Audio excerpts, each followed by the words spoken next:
Hey guys, and welcome to the channel. Today, we're going to be looking at a model that I was so excited to be able to finally get my hands on and paint up. And it is Ahsoka Tano from Star Wars Legion. Now, ever so often you have models that for whatever reason you just absolutely love and you cannot wait to paint.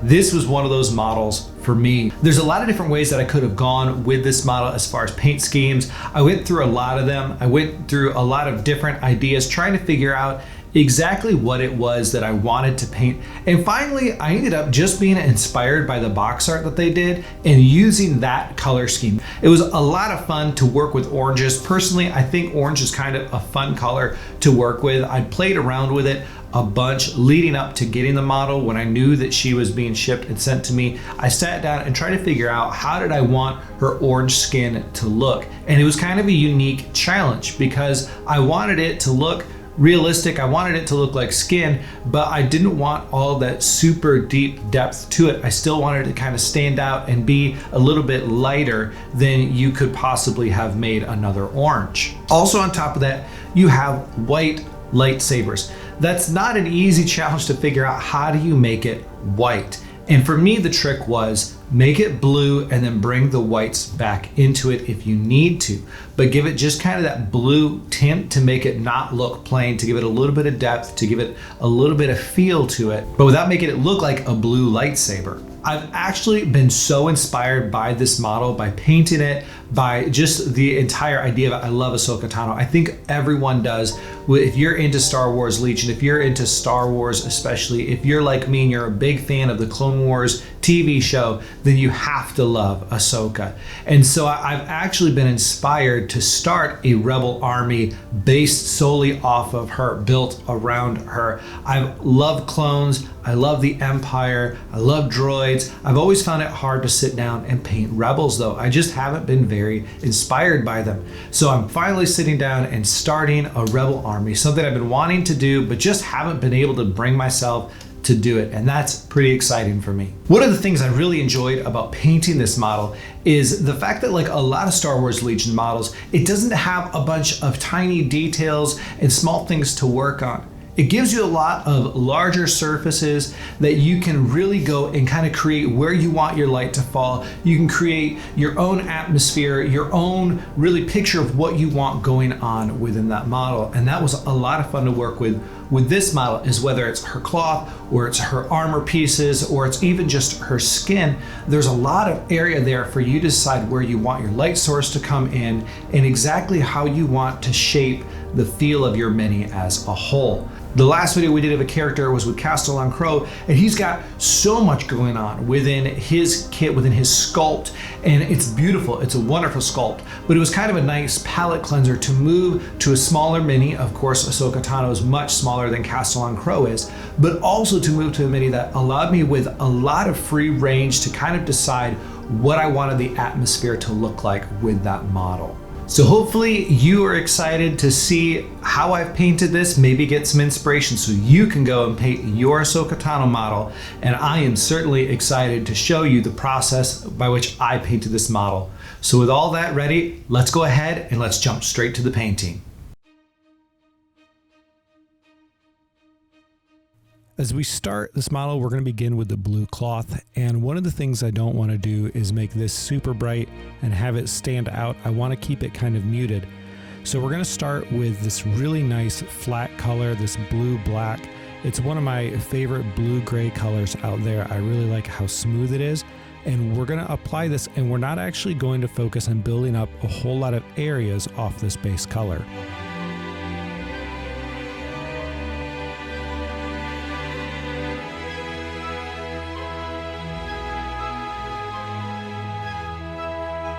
Now, like most of my painting, this is going to require a second coat to go over it. We're keeping it fairly thin down so that we can put smooth coats on.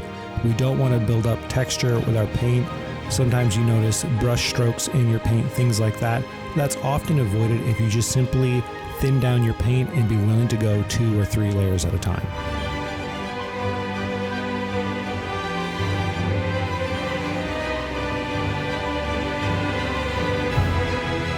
We're going to take this dark gray blue and we're just going to mix it into our previous color in a bunch of different stages, shrinking down the areas that we paint, kind of building up that light. We don't want it to be too sudden because we are really trying to keep it subtle.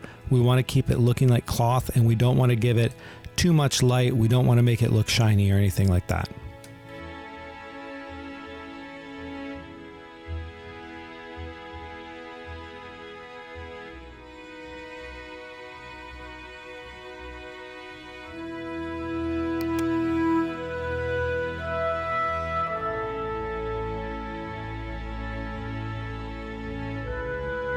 One of the looks that I was really going for with this model was a much more muted tone.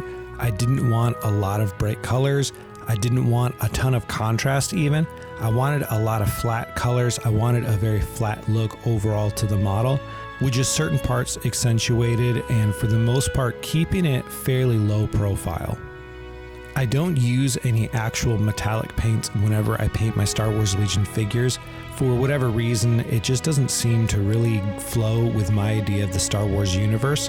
I tend to keep those colors either doing a non-metallic metal or using other colors like you'll see me use in this model to imitate metallics. Because of that, I do like to use a lot more muted colors with my Star Wars Legion figures in order for it to blend better with those non-metallic metals that we're going to use. We've added in some white sand to our final highlight here, not a whole lot of it, just enough to brighten it up a little bit. And once again, focusing on those parts where the light's going to hit the brightest, where we want our highest highlights to be, but we're really not pushing it. We're using very thin down paints and we're very particular in where we're placing these highlights.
Just like with the blue cloth, I wanted to keep the leggings and the chest plate still fairly muted, fairly flat and matte in its finish, but I also wanted to give it a little bit of color. I didn't want it just to be a gray.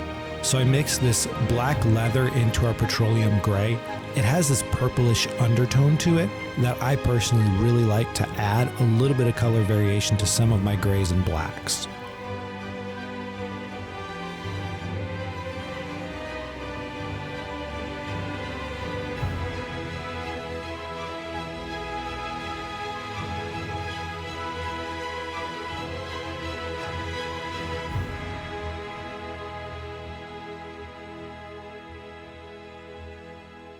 Once again, you can see applying a second coat of paint here to make sure that it's opaque before we build up our highlights.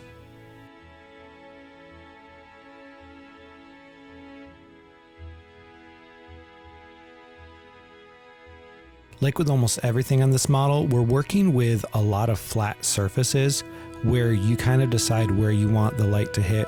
And I just simply went with kind of a top-down lighting for this model. Really just center on, going right at it, and I really focused on very basic highlights. Just like with the blue cloth, I don't really want to punch up the contrast super high on these leggings or even too much on the chest plate.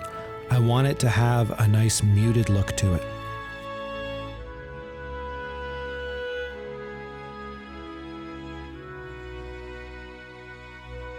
One of the reasons that I really like using Scale 75 and Pro Acryl paints is that they have a very, very, very matte finish to them.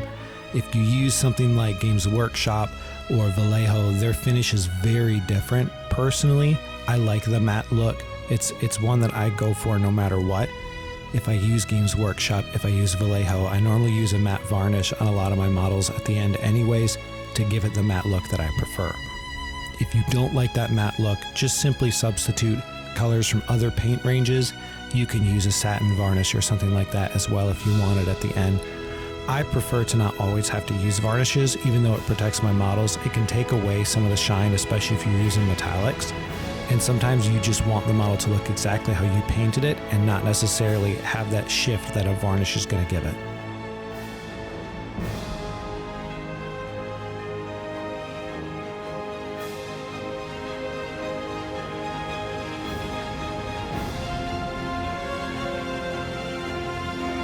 You can see we're just slowly building up these highlights. We're using very thin down paint. We're not coming on very thickly. We're just building up the areas, shrinking the area that we paint every time we go by it.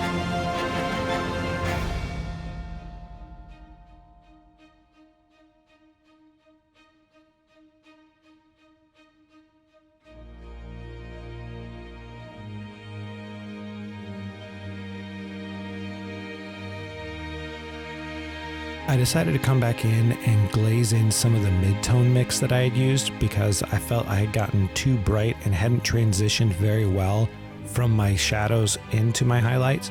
So I just simply brought my mid-tones in, glazed them down to bring those highlights down a little bit, and then came back up and softly reintegrated just those highest highlights.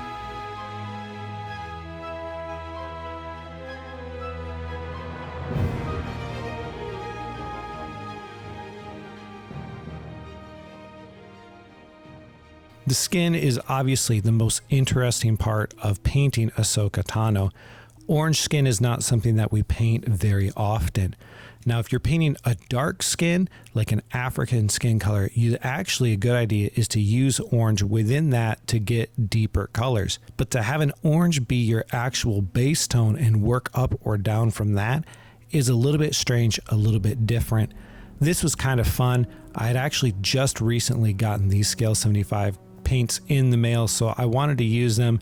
I wanted to have some fun testing them out. One of the things I didn't want to go is super dark with this. I didn't want to add really deep shadows. I wanted to keep the skin tone a lot brighter. One of the reasons for that is because I did have such muted colors used for the rest of her suit. I wanted her skin to stand out. Here you can see me just adding back in some of those facial details I had painted over. You don't have to do this right now. I did it to kind of help me paint within the lines and give me a visual of what I was going to be doing. To give me a visual separating the face markings from the skin color I needed to paint. In order to add shadows in, I used this Indian shadow color and I diluted it down to a wash consistency. So I'm just applying my Indian shadow to all the shaded areas on the face, whether it's the eyes, and I really focus a lot of it on the eyes to deepen that area, whether it's the lips, which I also use this color largely for, the sides of the cheeks underneath them where they're getting close to Lekku, adding shadows into these arms where they come into the cloth, kind of where they'd be furthest away from the light, and it adds a really cool effect.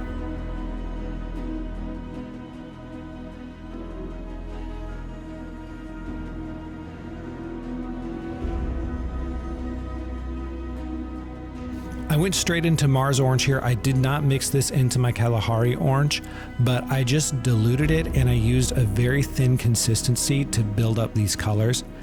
I will say this face is a challenge because number one, it's obviously very small. It's not a large face at all, but there's also quite a bit of surface covered by those facial markings that you really don't want to have to constantly be coming back and forth and reapplying your gray and your white colors. You really want to do your best to stay out of them, makes your life a lot easier than mine probably was, where I did have to go back and I made quite a few errant strokes and had to fix those.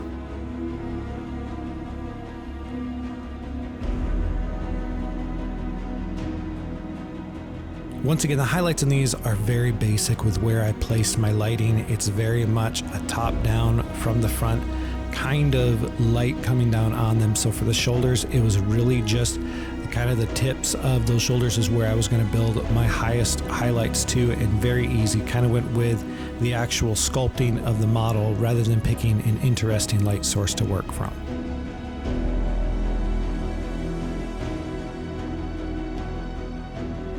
We're going to spend a lot of time with this Mars orange building it up because once again we want our smooth transitions. We want it to look natural and come across looking like skin rather than having these quick jumps. So it's multiple going back with the exact same color because it's so thinned down, and the more times you go over it with this color, the brighter you build those highlights up.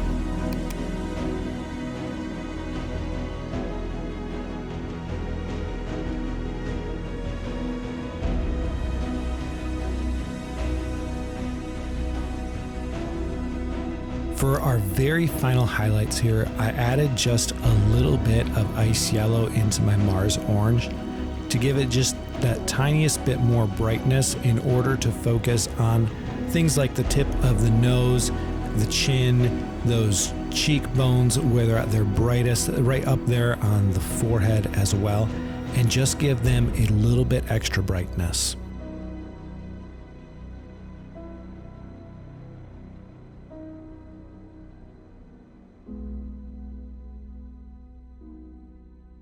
As you can see here, I mixed some Indian shadow with some violet in order to get those lips. And then I did come back later with some Indian shadow, and then I think I brightened the Indian shadow up with just a little bit of sunny skin tone to build some highlights.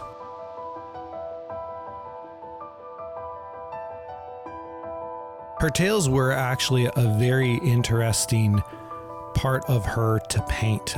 It's really cool how they did this because they actually molded, just like the facial markings are actually molded into her sculpt, so are the blue markings on her.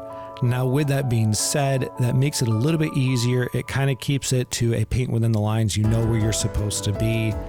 I don't think the markings are all exact on how really it should be canon wise, but I decided to just simply go with where they had molded the markings to be.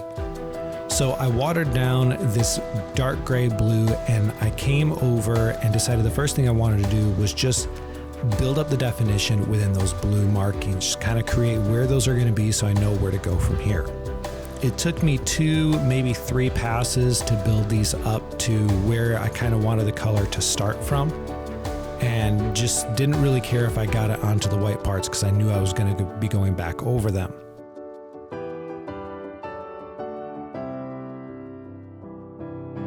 Obviously, her tails are supposed to be white, but if you were to just jump straight to white, most likely because of white paint, it'd be a pain. It would look streaky, it would look chalky, because laying down that much white is really hard to get it looking nice and smooth. So what we start with is this bright neutral gray by Acryl, one of my favorite gray colors. I absolutely love it. And lay down a nice light gray base that we're going to build up from. I will say, it was tedious and a lot of a challenge to make sure that I didn't get paint on those blue markings.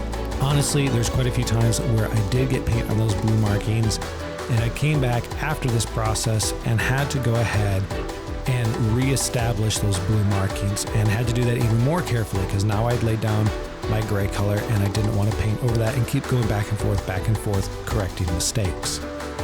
Take your time. It's really worth it on this model, especially when you're working with colors that are white and gray. Really take your time to make them look nice. If you rush them, I think more than any other color, it really shows up. There's not a whole lot of natural definition in these colors that really saves mistakes.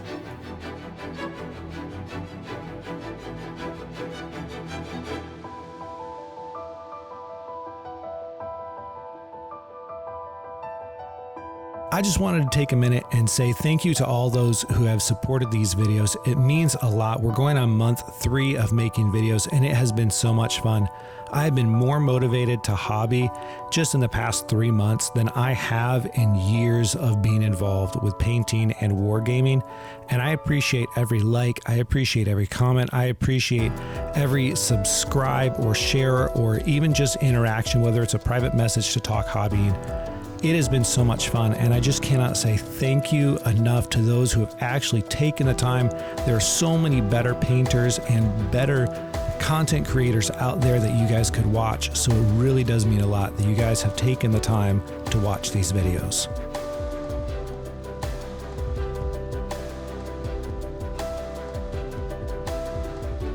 So with this, I've already gone back and I've reintegrated my blue back in. I've fixed mistakes that I've made, and now I'm building it back up. I'm going in with my dark gray blue again, building those highlights.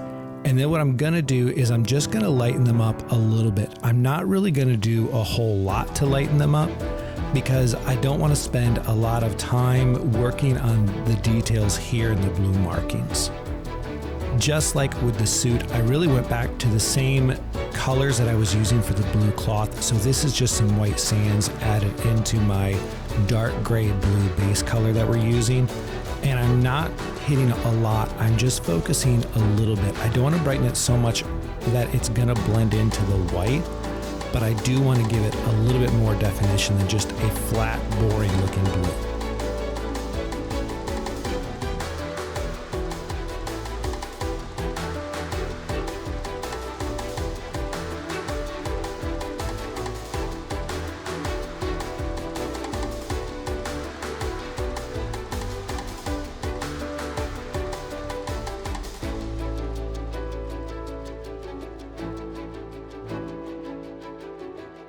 So all I did to build up this white color is I took my white sands and in a bunch of different stages, probably 4 or 5, until I got to a near pure white sands color.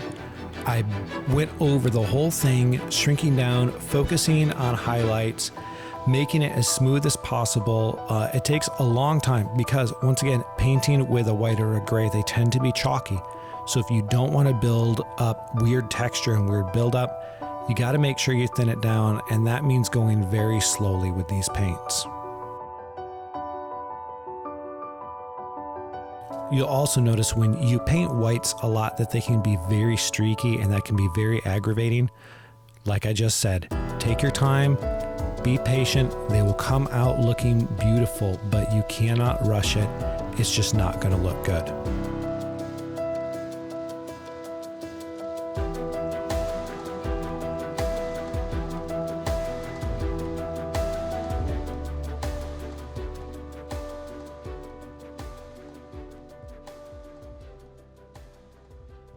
So for the metallics of her armor, her lightsaber hilts, and I decided even for her little headdress part up there above her face, that I wanted to go with something. I've seen Sarastro do this before, and I thought it was a really cool color to do, and that's this Gryph Charger Gray. Now, there's multiple different ways that you can do this in order to build color, because you can mix other colors into your Gryph Charger Gray.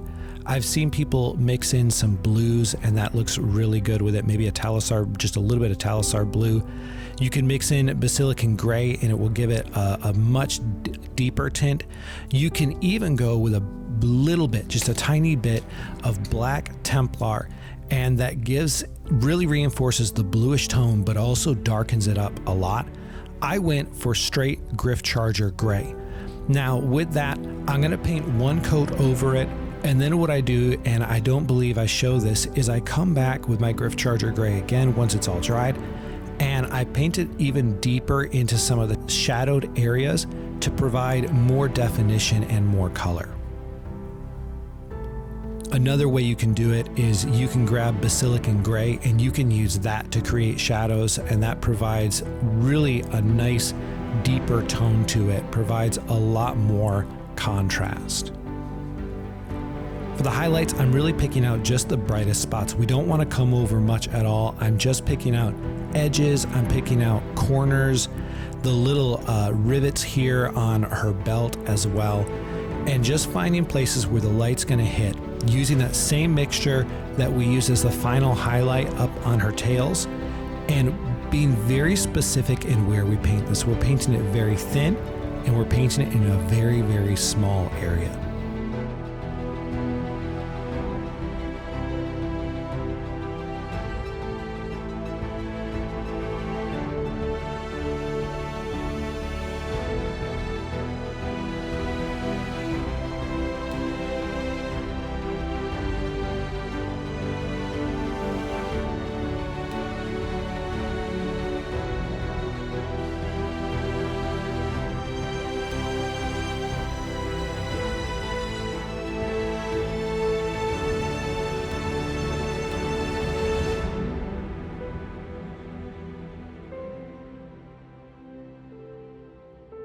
For these Armour Accents, I tried to get as close as I could figure out the box art had done.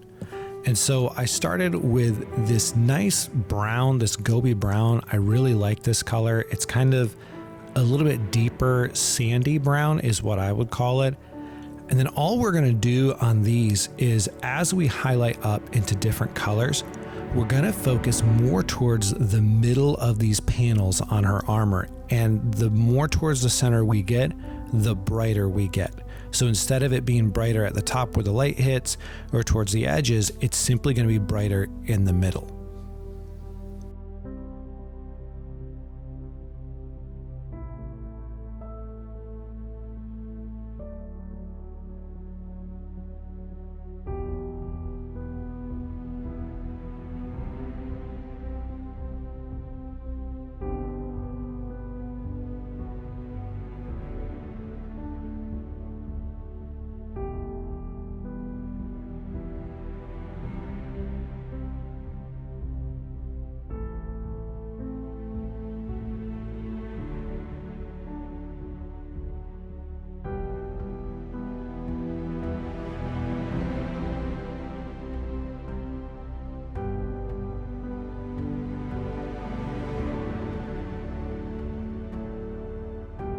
We're gonna jump straight into our next color. And once again, keeping it fairly thin so that it blends in well, we're gonna completely leave the edges alone and focus on the middle of those parts. For these knee parts, we're really taking a little bit of paint, we're painting it onto the top of those kneecaps, and then we're dragging it down. And the more paint we get off our brush, the more we kind of drag it down and fade it into the bottom there.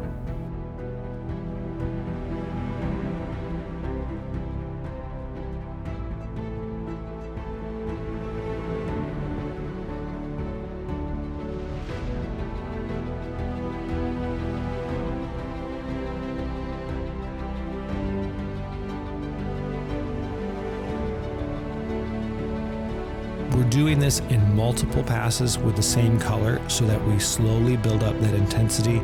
We're not looking to jump quickly or have those really bright contrasts between colors, but to slowly build this transition up as we get brighter and brighter. There you can see me taking off most of the paint onto my thumb before applying it so I can feather it down and blend the shadows into those highlights. Doing the exact same thing with the Sahara yellow that we did with the Iroko, and we're going to just focus on a smaller area. For these parts in the shins, I was just very sketchy. I didn't really work them a specific way. I just kind of sketched in wherever I felt like the highlights should be toward the edges and a little bit of scratches. Here you can see me actually just using my base color again with a glaze just to kind of blend in all of those highlights.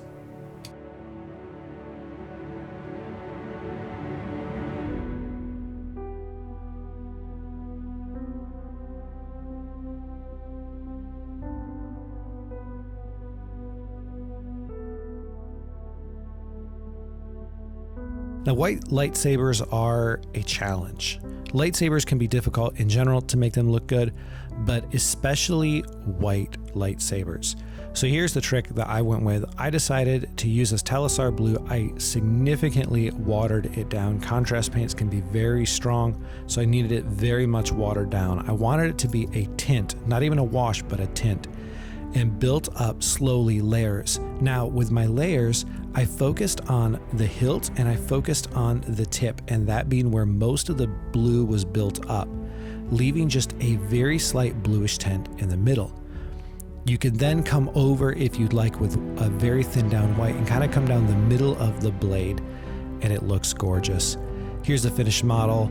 I love painting this one. I would paint this model again in a heartbeat. Absolutely a joy to paint. I hope you guys enjoyed it. And if you guys did enjoy it, please give it a like. If you haven't already, subscribe to the channel. We'd love to have you. Thank you guys so much for taking the time to watch the video. If you would, go ahead and give it a like, subscribe to the channel if you haven't already. Those things mean absolutely so much to me, and would be awesome if you would take just a quick moment to do those two things. I hope that you found something useful in this video. I hope that you've enjoyed it.